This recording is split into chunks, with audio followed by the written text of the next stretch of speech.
Hey warriors, you're being lied to every single day of your life, and the worst part, you don't even know it. See, there's this thing inside you, a voice. It tells you to be nice, to not cause trouble, to keep everyone happy. You think that voice is helping you, protecting you, making you a good person. But it's not. That voice is a parasite, and it's been feeding off you since childhood. Right now, as you're watching this, that voice is probably telling you to click away. This sounds negative. I don't need this. I'm fine the way I am. But deep down, you know the truth. You're tired of being walked over, tired of saying yes when you want to scream no, tired of watching other people take what they want while you wait for permission that never comes. You're tired of being invisible. Last week, someone took credit for your idea at work. You said nothing.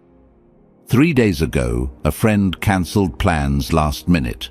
Again, you told them it was fine. Why? Because you've been trained, like a dog, like a puppet, like a slave. And today, that ends. I'm going to show you 10 lessons that will rip that weakness out of you. Not therapy talk, not motivational fluff. Real power, the kind Machiavelli understood 500 years ago, the kind that makes people respect you without you asking for it. But I'm warning you right now, this isn't easy to hear. Some of you won't make it past lesson 3. You'll get uncomfortable and leave, and that's fine. That just means you're not ready.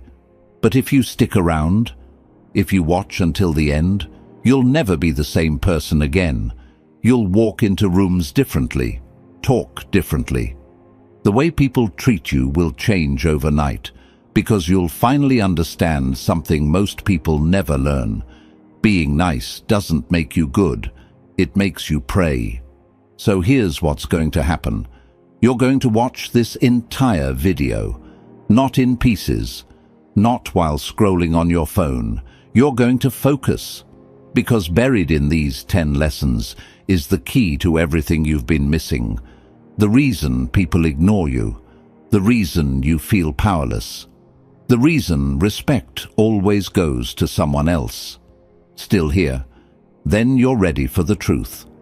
Before we dive in, I want you to drop this affirmation in the comments. I choose power. Let's go. Number 1.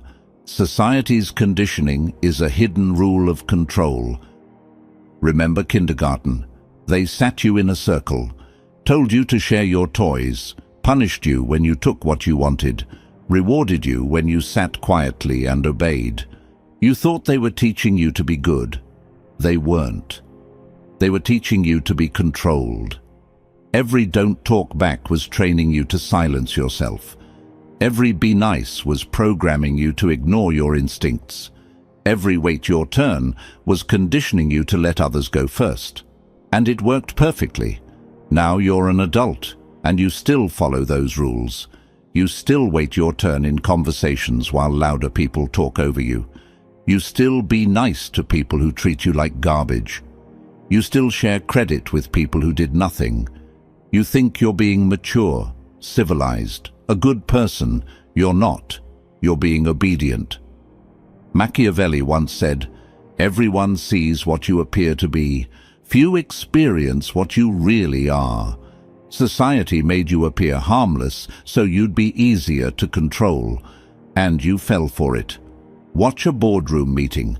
The person who gets heard isn't the politest one. It's the one who interrupts, who speaks over others, who takes the floor without asking. Watch a negotiation. The person who wins isn't the fairest one. It's the one who pushes hardest, who walks away first, who cares least about being liked. Watch any situation where power is at stake. Nice people lose. Every time. Because nice is a leash. And you're still wearing it. The guy who cut you off in traffic this morning? He wasn't conditioned like you.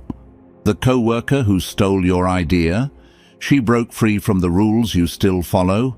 The friend who always cancels but gets upset when you're busy? He knows you'll always forgive him because you're understanding. They're not better than you. They're just not handicapped by the conditioning you still carry. Right now, think about yesterday. How many times did you bite your tongue? How many times did you let something slide that bothered you? How many times did you do something you didn't want to do just to avoid conflict? That's your leash pulling. That's your programming running.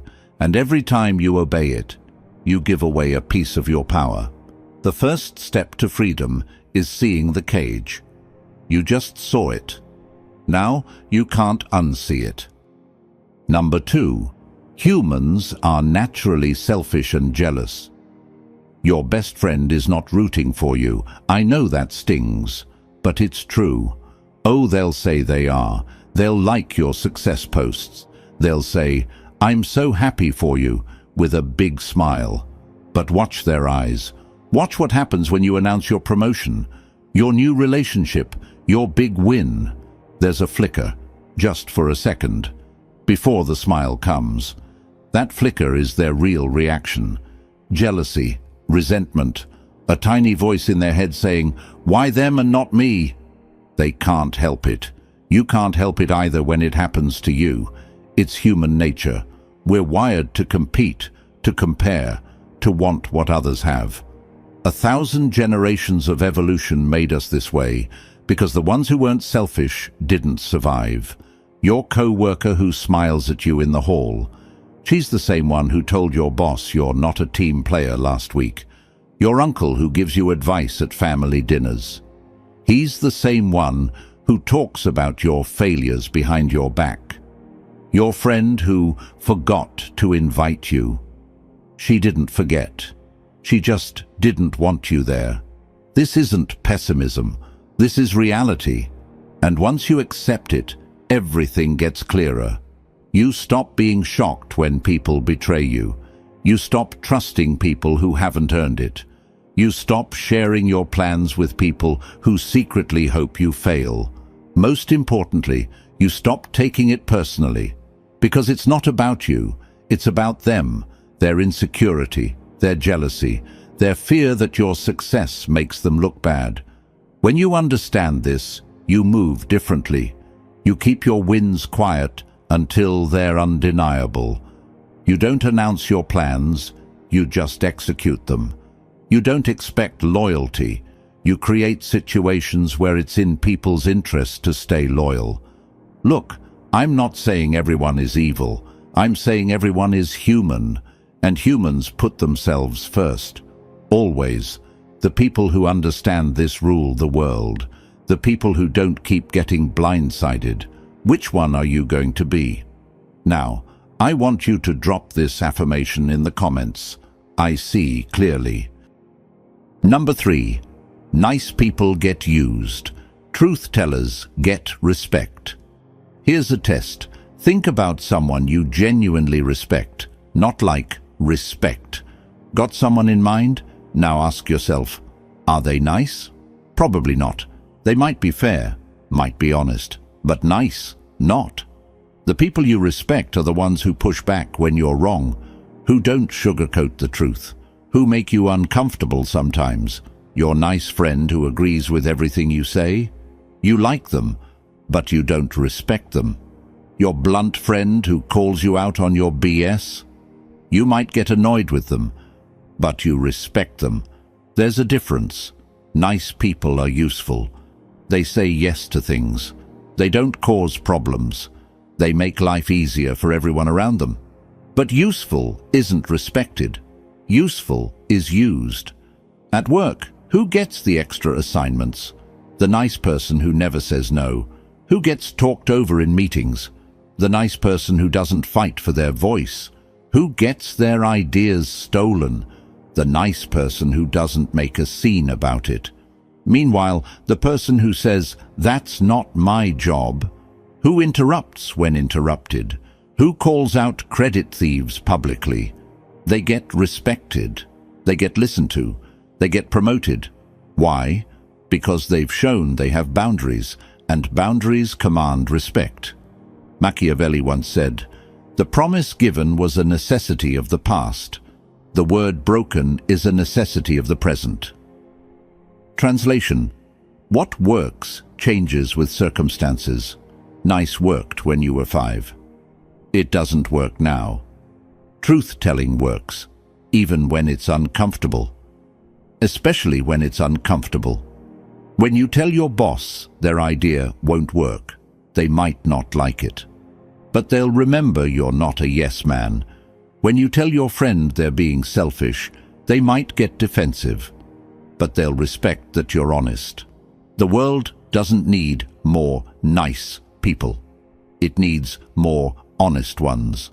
So stop softening your words. Stop adding just and maybe and I think to everything you say.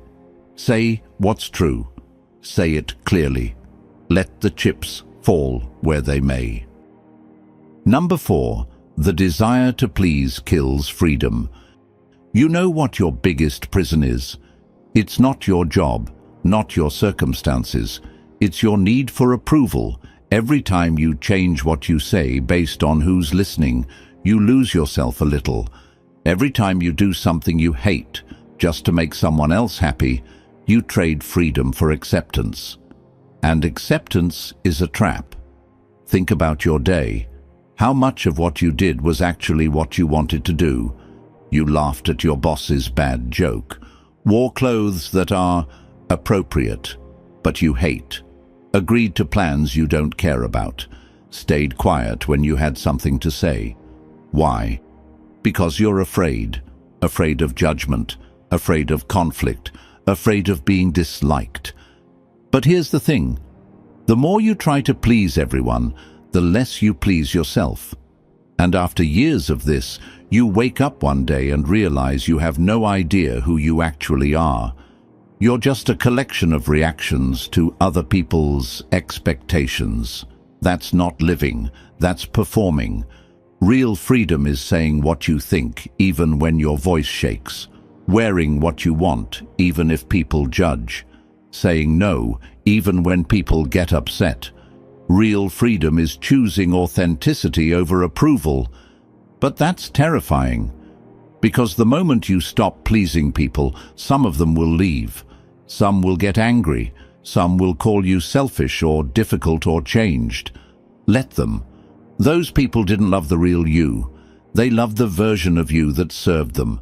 And losing people who only liked your mask isn't loss. It's liberation. Ask yourself, if you didn't care what a single person thought, what would you do differently today? That answer is who you really are. That's the person you've been suffocating. Stop killing that person to make others comfortable. I want you to drop this affirmation in the comments. I am free. Number 5. Dominance is discomfort. Respect is instinctive. Pay attention next time you're in a group. Notice who controls the room, not who talks the most, who controls it. It's the person who creates tension, who lets silences hang, who doesn't laugh at every joke, who doesn't rush to make everyone comfortable. That's dominance. And dominance doesn't come from being loud or aggressive. It comes from refusing to manage everyone else's emotions. Most people are terrified of awkwardness. Someone makes a bad joke, they laugh anyway. Conversation dies, they fill the silence. Someone's uncomfortable, they try to fix it. That's weakness disguised as kindness. Strong people let the awkwardness exist. They let people feel uncomfortable. They don't rescue anyone from their own social mistakes, and people respect that. Machiavelli once said, "Men are so simple and so much inclined to obey immediate needs that a deceiver will never lack victims for his deceptions. People follow whoever seems most certain, and certainty looks like comfort with discomfort. Watch how this plays out. You're in a meeting. Someone pitches a terrible idea. Everyone's nodding politely. The nice person says, "That's interesting," and moves on. The dominant person says, "That won't work," and explains why. No apology, no softening, just truth. Who gets respected? Or you're at dinner. Conversation hits an awkward topic. Everyone's uncomfortable. The nice person changes the subject to make everyone comfortable. The dominant person lets the discomfort sit, looks people in the eye, doesn't flinch. Who sets the tone?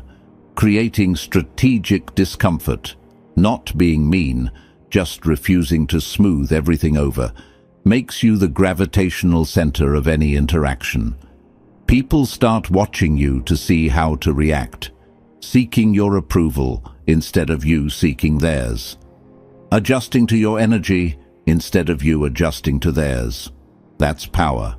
Stop being the person who makes everyone comfortable. Be the person everyone adjusts to. Number 6. Frame control and psychological authority. Most people enter situations asking, "How do I fit in here?" Wrong question. The right question is, "How do I make this fit me?" That's frame control. Your frame is your reality, your rules, your standards. And in every interaction, there's a battle of frames happening beneath the surface. When your frame is stronger, people adopt your reality without realizing it. Here's what frame control looks like in practice. Someone tries to make you feel guilty for saying no. Weak frame, you apologize and explain. Strong frame, you repeat the no without explanation. Your reality is that no is a complete sentence. They adjust to that or they leave. Someone disrespects your time by showing up late. Weak frame, you say no worries and pretend it's fine. Strong frame, you tell them it's disrespectful and leave if it happens again. Your reality is that your time matters. Someone tries to pull you into drama or gossip. Weak frame, you engage to be polite. Strong frame, you disengage immediately. Your reality is that you don't waste energy on nonsense. Frame control has 3 rules. 1. State truth without apology. Don't cushion reality to protect feelings. Just state it. 2. Don't manage other people's emotions. Their discomfort is their problem, not your responsibility. 3. Make people adjust to you. Don't laugh at jokes that aren't funny. Don't engage with topics that bore you. Don't pretend interest you don't feel. When you do this consistently, something shifts. You stop being another voice in the room. You become the voice that matters. People defer to your judgment. Seek your opinion. Adjust their positions to align with yours. Not because you forced them, because your frame is stronger and humans naturally defer to the strongest frame in the room. Stop entering other people's realities. Make them enter yours. Now, I want you to drop this affirmation in the comments. I set the frame. Number 7. The strong don't seek approval. Power and approval seeking can't coexist. Weak people need constant validation. Did I do good? Do you like this? Is this right? They're always looking outside themselves for confirmation. Strong people validate themselves. They decide what's good, what's right, what matters. Then they act accordingly. The difference is control. If you need approval, whoever gives it controls you. If someone else decides your worth, they own you. Think about a puppy.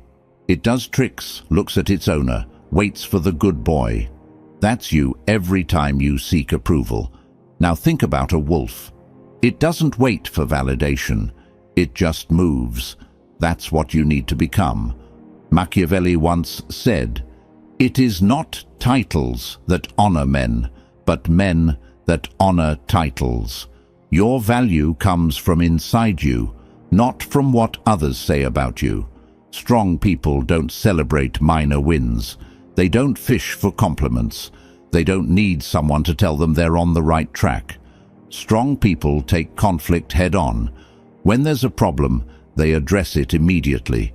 No hints, no passive aggression, direct confrontation. Strong people state their value. They don't ask what they're worth. They tell you. Then you either meet it or you don't. Either way, they're fine. Most importantly, strong people don't sacrifice their comfort for yours. They won't bite their tongue to keep peace, won't shrink to make you feel bigger, won't pretend to agree when they don't. This isn't arrogance, it's self-respect. And self-respect is magnetic. When you stop seeking approval, people start seeking yours. When you stop chasing validation, people chase you for it. It's backwards, but it's true. So stop asking if you're good enough. Decide you are and move like it. Number 8. People don't want justice, they want exploitation. Here's something that'll change how you see relationships forever. When people complain about your boundaries, they're not upset about fairness. They're upset they can't use you anymore. Your friend who says you've changed when you stop lending them money, they don't miss the old you. They miss the ATM. Your coworker who says you're not a team player when you stop doing their work, they don't care about teamwork. They care about free labor. Your family member who says you're selfish when you stop hosting every holiday, they don't miss your presence. They miss your service. See the pattern. People get comfortable with what they can take from you. And when you stop giving, they frame it as your moral failure. But here's the truth. Most people don't want equal relationships. They want advantageous ones. They want to take more than they give. And when you cut off that advantage, they don't question themselves. They question you. You used to be so helpful. You used to let me exploit you. You're not fun anymore. You won't let me waste your time anymore. You've gotten so cold. You have boundaries now, and I don't like it. Don't fall for the guilt trip. Being agreeable didn't make you good. It made you useful. And the moment you stop being useful to takers, they get upset. But people with boundaries, people who protect their time, energy, and resources, they earn real respect. Not fake friendship from users. Real respect from people who value them. So when someone complains about your boundaries, don't apologize. Don't explain. Don't justify. Just hold the line. Their frustration is proof you're doing it right. I want you to drop this affirmation in the comments. I protect my power. Number 9. Withhold approval and become the god in the room. Most people hand out compliments like free samples. They validate constantly. They approve of everything. And because of that, their approval means nothing. But when you withhold approval, when you make it rare and hard to earn, you become valuable. Here's why. Humans are wired to seek approval. It's in our DNA, and we always want what's scarce. So when you're the person who rarely gives approval, you become the person everyone's trying to impress. Think about it. The friend who compliments everything you wear, their opinion doesn't matter. But the friend who rarely compliments anything, when they say you look good, you believe it.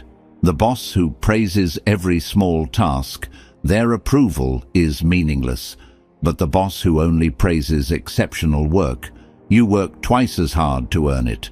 Scarcity creates value in products, in time, in approval. Machiavelli once said, "Never was anything great achieved without danger." The danger here is withholding validation that people desperately want. It makes them uncomfortable, but it makes you powerful. Here's how to do it. Respond slowly. Don't be instantly available. Make your attention valuable by making it not guaranteed. Compliment rarely, only when genuinely impressed. Not to be nice, not to make someone feel good, only when they've truly earned it. Don't validate mediocrity. When someone does the bare minimum, don't praise them for it. Expect excellence, accept nothing less. Show approval through small signals, a slight nod, a brief smile. Don't gush, don't overdo it. Small and rare beats big and constant. When you do this, people start chasing your validation. They try harder around you. They seek your opinion before others. They adjust their behavior to win your approval. You didn't demand this. You just made yourself scarce. And scarcity is power. Stop giving approval freely. Make people earn it. Number 10. Fear is the real language of respect. Final lesson, the hardest one to accept. Love doesn't create respect. Fear does, not fear of violence, not fear of harm. Fear of disappointment, fear of losing your respect, fear of not measuring up in your eyes. Think about the people who actually change their behavior around you, who watch what they say, who put in extra effort, who don't waste your time. They're not doing it because they like you. They're doing it because they're afraid of disappointing you. That's real respect. It's not warm and fuzzy. It's not comfortable, but it's real. People follow those they fear disappointing, not those they just like. They listen to those whose disapproval matters, not those who approve of everything. This is why nice people have no influence. There's no weight behind their words, no consequence to ignoring them. But when someone knows you'll call them out, that you'll cut them off without hesitation, that your standards are non-negotiable, they listen, they adjust, they respect. Look at any leader people actually follow, not just tolerate, actually follow. They create discomfort. They hold people accountable. They're willing to be the bad guy when necessary, because they understand respect isn't about being liked. It's about being taken seriously. And being taken seriously means people know there's a cost to crossing you. Not a violent cost, not a cruel cost, just the cost of losing your respect. And for people who value you, that's enough. So stop trying to be everyone's friend. Stop worrying about being liked. Stop managing everyone's comfort. Set high standards. Call people out when they fail to meet them. Be willing to walk away from anyone who disrespects you, and let the fear of losing you do the work. Now, I want you to drop this affirmation in the comments. I command respect. 10 lessons. 1. Mission. Kill the people-pleaser inside you. Society conditioned you to be controlled. Now you see the leash. Humans are selfish and jealous. Now you see them clearly. Nice people get used. Truth-tellers get respected. Approval-seeking kills freedom. Choose yourself. Dominance is controlled discomfort. Create it. Frame control is everything. Set the rules. The strong validate themselves. Stop seeking permission. People want exploitation, not fairness. Protect your boundaries. Withhold approval. Make it valuable. Fear drives respect. Be worth fearing to disappoint. These lessons aren't comfortable. They're not what your therapist tells you. They're not what self-help gurus sell. But they're real, and they work. Starting today, you have a choice. Keep being the person people ignore, use, and forget. Or become the person people instinctively respect. The choice is yours. But before you go, hit that like button. This video needs to reach more people who are tired of being walked over. Subscribe to this channel and turn on notifications. We're building an army of people who refuse to be controlled. Join us. Drop your affirmation in the comments. Tell me which lesson hit hardest. Commit to this change publicly. We're just getting started. There's more coming. Darker truths, deeper power, but only if you're ready for it. I want you to drop this affirmation in the comments. I am unstoppable. Now go. Become dangerous.